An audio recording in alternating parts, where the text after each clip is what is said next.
El frío que sentí esa noche no venía del aire acondicionado del penthouse. Venía de la mirada de mi esposo Pablo mientras marcaba el número de emergencias con dedos temblorosos. Fingiendo miedo, venía de la sonrisa de satisfacción de Valeria, su hija de 23 años, grabándome con su teléfono desde el rincón del salón.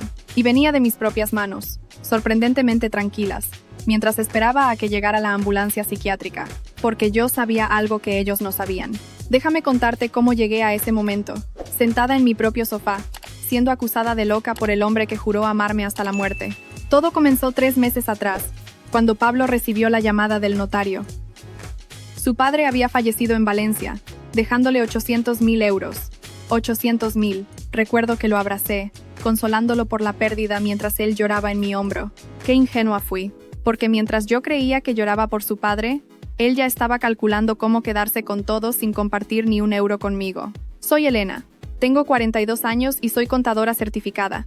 Trabajo para una firma de auditoría en Barcelona desde hace 15 años. Números, balances, declaraciones fiscales.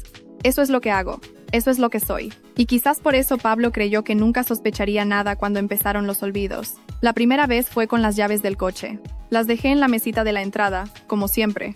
A la mañana siguiente, no estaban. Elena, cariño, ¿las buscaste bien?, me preguntó Pablo, con esa voz condescendiente que empezaba a usar conmigo. Últimamente has estado muy despistada. Estoy segura de que las dejé aquí, insistí, revisando mi bolso por tercera vez. Mi amor, tienes 42 años. Es normal que la memoria empiece a fallar un poco. Mi madre era igual a tu edad. Las encontré 2 días después, en el bolsillo de la chaqueta de Pablo. Cuando le pregunté, se encogió de hombros. Ay, cariño, debí tomarlas por error. ¿Ves? Todos tenemos despistes. La segunda vez fue con dinero. Faltaban 300 euros de mi cartera. 300 euros que yo había retirado del cajero para pagar al fontanero. Pablo, el dinero que tenía en mi cartera ha desaparecido. ¿Estás segura de que lo sacaste, Elena? Tal vez solo pensaste en sacarlo y se te olvidó. Su tono era amable, casi preocupado. Deberías anotarte las cosas.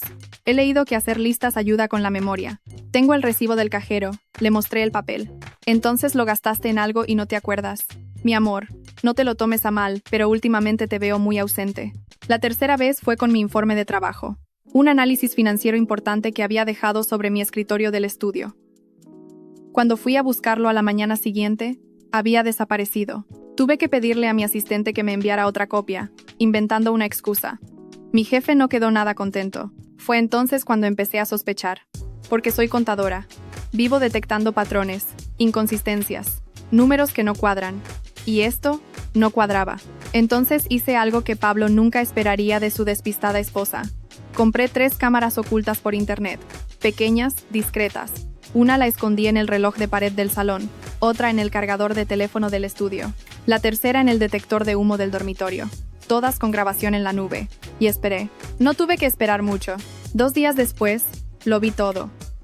Pablo entrando en mi estudio mientras yo estaba en la ducha, abriendo los cajones de mi escritorio, tomando documentos, saliendo con mi tarjeta de crédito, regresando 1 hora después para devolverla, pero con el historial mostrando compras que yo jamás hice, 300 euros en una joyería del centro, una joyería donde, descubriría después, trabajaba la mejor amiga de Valeria. Pero eso no fue lo peor. Lo peor vino 1 semana después. Estaba revisando las grabaciones de la noche anterior cuando lo vi. Pablo, a las 2 de la madrugada, entrando a la cocina, abriendo el cajón de las medicinas, sacando mi frasco de pastillas para dormir, y echando 2 pastillas trituradas en la cafetera, mi cafetera, la que uso cada mañana. Sentí que el aire abandonaba mis pulmones. Durante semanas había estado sintiéndome exhausta, somnolienta, confundida por las tardes. Había pensado que era estrés del trabajo, pero no. Era mi propio esposo drogándome. Esa misma tarde, cambié la cafetera por una nueva. Guardé la vieja como evidencia, con las huellas digitales de Pablo intactas. Empecé a vaciar mi café en el fregadero cuando él no miraba, y continué actuando como si nada pasara. Elena, te ves terrible, me dijo Valeria un día, apareciendo en la cocina con su teléfono en mano, siempre grabando todo para sus redes sociales. O eso creía yo. De verdad deberías ver a un doctor. Estoy bien, solo cansada del trabajo. Mi papá está preocupado por ti. Dice que últimamente actúas muy extraño. Se acercó más, enfocando su cámara, olvidando cosas. diciendo cosas sin sentido. Ayer mismo lo vi buscando tus llaves por toda la casa porque tú juraste haberlas dejado en un lugar donde no estaban. Ahí fue cuando lo entendí todo. No era solo Pablo. Valeria también estaba en el plan. Estaban construyendo una narrativa. Grabaciones de mí actuando extraño. Testigos de mis olvidos. Documentación de mi supuesta inestabilidad mental. ¿Pero para qué? La respuesta llegó una noche, cuando la cámara del salón captó una conversación que no estaba destinada a mis oídos. ¿Cuándo vamos a hacerlo, papá? Valeria estaba sentada en el sofá, pintándose las uñas de rojo sangre. Pronto, hija. El abogado dice que necesitamos más evidencia de su incapacidad mental. Unas semanas más de videos y podemos pedir la tutela. Y una vez que seas su tutor legal, entonces todo lo que es de ella pasa a estar bajo mi control.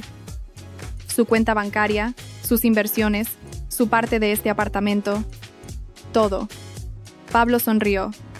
Esa sonrisa que yo había amado alguna vez. Y cuando lleguemos al año de tutela, podemos solicitar el internamiento permanente. Por su propio bien, por supuesto. Pero el dinero del abuelo, ese dinero es solo tuyo, ¿verdad? ¿Ella no puede tocarlo? Legalmente, al estar casados bajo separación de bienes, es solo mío. Pero Elena es contadora. Si empieza a revisar los papeles, va a anotar las transferencias. Va a hacer preguntas sobre de dónde salieron 800.000 euros cuando mi padre solo tenía un piso pequeño en Valencia y una pensión modesta. Valeria dejó de pintarse las uñas. Papá, no me digas que. El abuelo no dejó 800.000 euros, Valeria. Dejó 120.000 y un piso que vendimos por 200.000. 320.000 en total. Entonces, ¿los otros 500.000? Pablo se sirvió un whisky. Tranquilo, como si estuviera hablando del clima. Vienen de las cuentas offshore que el abuelo y yo establecimos hace 10 años. Empresas fantasma en Panamá. Facturas falsas. Dinero de construcciones que nunca se hicieron. Permisos que nunca se dieron. Todo muy limpio. Todo muy legal en apariencia. ¿Pero eso es blanqueo de capitales? ¿Fraude fiscal? Pablo se rió. Sí, hija. Y si Elena revisa los números como sé que eventualmente hará, porque es una contadora obsesiva, en 2 días tendría suficiente evidencia para meterme 20 años en prisión. Bebió su whisky despacio. Por eso necesito que esté incapacitada legalmente antes de que empiece a hacer preguntas. Vi esa grabación 20 veces, cada vez sintiendo cómo mi corazón se endurecía un poco más. El hombre con quien me había casado hace 2 años. El hombre que lloraba viendo películas románticas. El hombre que me decía que yo era el amor de su vida. Estaba planeando drogarme, declararme loca y encerrarme en un psiquiátrico. Todo para proteger su dinero sucio. Esa noche tomé una decisión. No iba a ser víctima. Iba a ser contadora. Al día siguiente, mientras Pablo creía que estaba en el trabajo, fui a ver a un abogado especializado en derecho de familia. Le mostré las grabaciones. Todas. Su rostro palideció. Señora Elena, esto es muy grave. Estamos hablando de conspiración, intento de fraude, suministro ilegal de sustancias, sin mencionar el posible blanqueo de capitales. Lo sé, pero necesito su consejo. Si voy ahora a la policía, dirán que soy una esposa despechada. Pablo es muy convincente. Tiene amigos influyentes, y tienen semanas de videos de mí actuando extraño. El abogado asintió. Tiene razón. Necesitamos algo más contundente. Necesitamos que ellos den el primer paso. ¿Qué quiere decir? Deje que continúen con su plan. Deje que llamen a las autoridades médicas. Pero cuando lo hagan, usted tiene que estar preparada con toda la evidencia. No solo las grabaciones, también pruebas del blanqueo de capitales. Pasé las siguientes 3 semanas viviendo una mentira. Durante el día, era la Elena despistada que Pablo quería que fuera. Olvidaba cosas. Me confundía. Decía cosas incoherentes. Por las noches, mientras él dormía, era la contadora que realmente soy. Hackeé su computadora. Perdón, no hackeé. Simplemente usé su contraseña, que vi que escribía en una grabación. Descargué cada documento, cada transferencia bancaria, cada factura falsa de esas empresas en Panamá, cada correo electrónico con su padre, planeando el esquema. 10 años de fraude fiscal, ahí mismo, en carpetas ordenadas por año. Incluso encontré algo que él había borrado.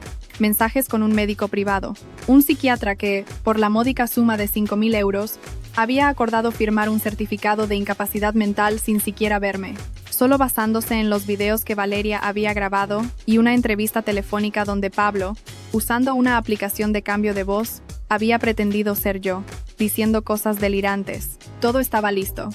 Solo tenía que esperar. La noche llegó un martes. Pablo me sirvió la cena, pasta con salsa de tomate. Yo la comí con apetito, sin decirle que había visto cómo echaba 3 pastillas trituradas en la salsa, sin decirle que había cambiado mi plato con el suyo cuando él fue al baño, sin decirle que las próximas horas, él sería quien se sintiera confundido y somnoliento. Cariño, ¿te importa si Valeria viene un rato? Quiere mostrarnos unas fotos de su sesión de modelaje. Claro, que venga. Valeria llegó 20 minutos después. Más tarde de lo que Pablo esperaba, porque el medicamento estaba empezando a hacer efecto en él. Papá, te ves mal, dijo Valeria, preocupada de verdad. Estoy bien, solo. Dame un momento. Pablo se apretó las sienes. Elena, tú te ves perfectamente bien. Me siento muy bien, de hecho. ¿Por qué no debería? Algo en mi tono lo alertó. Sus ojos se enfocaron en mí, luchando contra la somnolencia. Comiste toda tu cena. La comí. Estaba deliciosa, aunque creo que tú comiste más que yo, ¿no? Sonreí. 3 platos casi llenos. Debías tener mucha hambre. Vi el momento exacto en que lo entendió. Sus ojos se abrieron. Intentó pararse, pero sus piernas flaquearon. ¿Qué? ¿Qué hiciste? ¿Yo? Nada, Pablo. Solo cambié mi plato con el tuyo. El que tenía las 3 pastillas de Solpidem que tú echaste en la salsa. Papá, ¿de qué está hablando? Valeria me miraba confundida. Pablo sacó su teléfono, marcando con dedos torpes. Voy a llamar al doctor Ruiz. Va a venir y te va a internar. Te lo advertí, Elena. Te advertí que si no cooperabas. Adelante, llámalo. Me senté en el sofá, cruzando las piernas. Pero antes, hay algunas personas que quiero que conozcas. Fue entonces cuando sonó el timbre. Pablo dejó de marcar, mirándome con ojos vidriosos. ¿Quién es? Ábrelo y descúbrelo. Valeria fue hasta la puerta, todavía grabando todo con su teléfono. Pobrecita. Iba a conseguir más contenido del que esperaba. Abrió la puerta y retrocedió. En el umbral estaban 3 personas. El inspector García de la Policía Nacional, Brigada de Delitos Económicos. La doctora Martínez, psiquiatra del Hospital Clínic de Barcelona. Y el abogado Pérez. Mi abogado. Buenas noches, dijo el inspector García mostrando su placa. Soy el inspector García. Estamos aquí por una denuncia de intento de fraude y conspiración para incapacitación ilegal. Señor Pablo Ruiz. Pablo intentó hablar, pero las palabras salían arrastradas. No, ella está. Siéntese, señor Ruiz. Se ve usted muy mal. El inspector entró, seguido por los demás. Me miró. Señora Elena. Inspector, gracias por venir. Doctora Martínez, gracias a usted también. Me levanté, sintiendo una calma absoluta. Como les expliqué por teléfono esta tarde, mi esposo ha estado planeando declararme mentalmente incapaz para tomar control de mis finanzas y encubrir un fraude fiscal de aproximadamente 500.000 euros. Eso es ridículo, balbuceó Pablo. Ella está loca. Valeria, muéstrales los videos. Claro, veamos los videos. Saqué mi laptop, abriéndola sobre la mesa del salón. Pero primero, permítanme mostrarles los míos. Durante la siguiente hora, les mostré todo.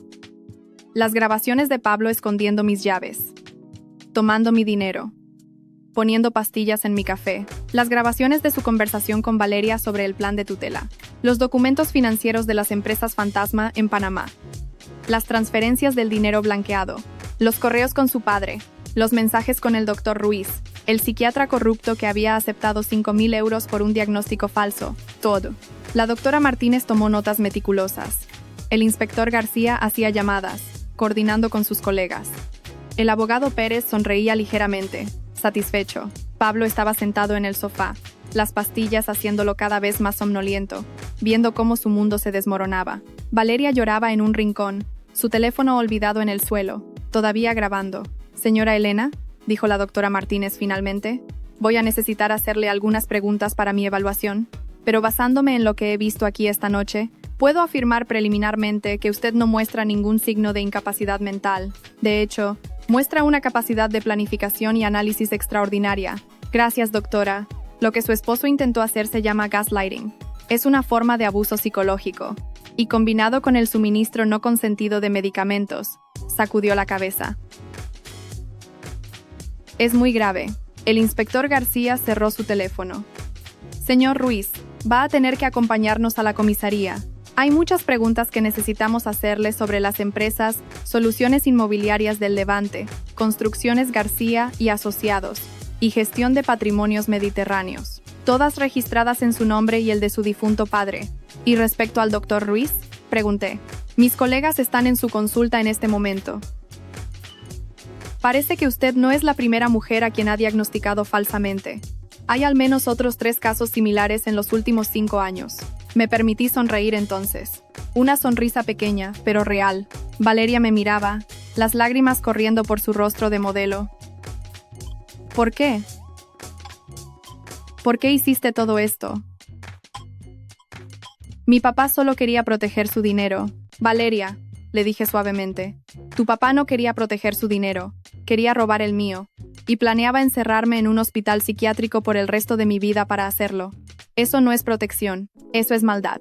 Pero ahora él va a ir a la cárcel. Sí.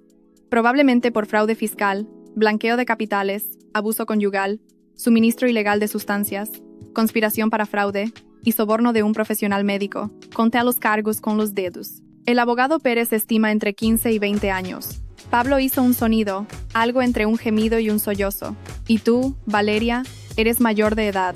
Participaste activamente en el plan. Grabaste videos con el propósito de crear evidencia falsa. Eso también es un delito. Yo solo.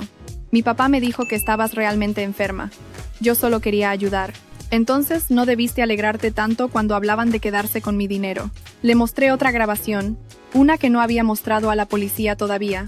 Valeria y Pablo, 2 semanas atrás, brindando con champán. Felicitaciones, papá.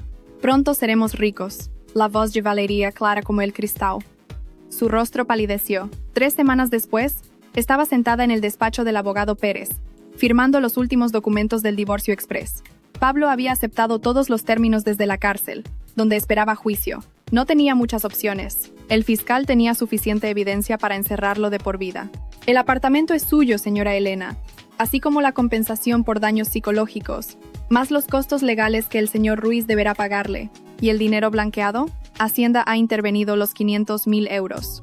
Pero como usted fue quien proporcionó la evidencia del fraude fiscal y cooperó plenamente con la investigación, hay una ley de recompensas para denunciantes. Podría recibir hasta el 30% del dinero recuperado, 150.000 euros. No estaba nada mal por 3 meses de vivir con miedo. ¿Y Valeria? ¿Libertad condicional, 2 años? El juez consideró que fue más bien una cómplice manipulada que una instigadora. Perdió su contrato de modelo, por supuesto. Ninguna marca quiere asociarse con alguien involucrado en un escándalo de este tipo. Karma, pensé. Hermosa, hermosa karma. Salí del despacho del abogado y caminé por las Ramblas, respirando el aire de Barcelona. Era octubre, mi época favorita del año. El aire fresco, las hojas comenzando a cambiar de color. Mi teléfono sonó. Era mi jefa de la firma de auditoría. Elena, acabo de terminar de leer el artículo en El País sobre tu caso. Eres increíble. Solo hice lo que cualquier contadora haría. Seguí los números. Bueno, tus números acaban de conseguirte una promoción. La junta directiva quiere que lideres nuestro nuevo departamento de investigación de fraudes. Viene con un aumento del 40%. Sonreí, viendo cómo el sol se ponía sobre la ciudad. Acepto. Esa noche, sola en mi penthouse, con una copa de vino en la mano, revisé las estadísticas de las cámaras ocultas que todavía estaban instaladas. No porque necesitara vigilar nada, sino porque me habían salvado la vida. 3 pequeñas cámaras, 300 euros en total.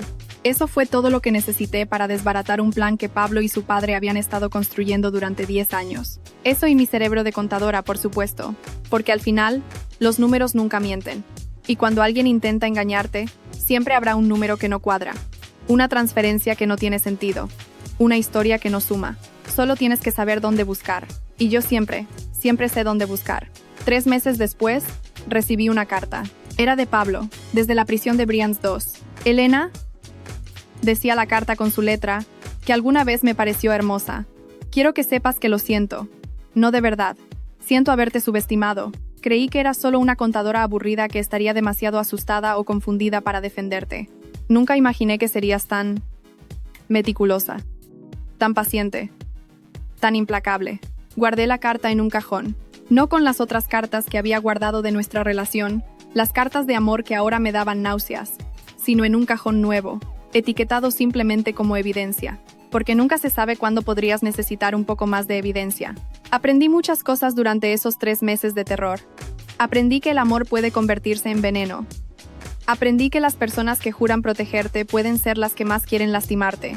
Aprendí que la familia no siempre es sangre, sino elección. Pero lo más importante que aprendí fue esto. Nunca, jamás, subestimes a una mujer que sabe llevar las cuentas, porque al final todo se reduce a números. Y los números siempre, siempre dicen la verdad.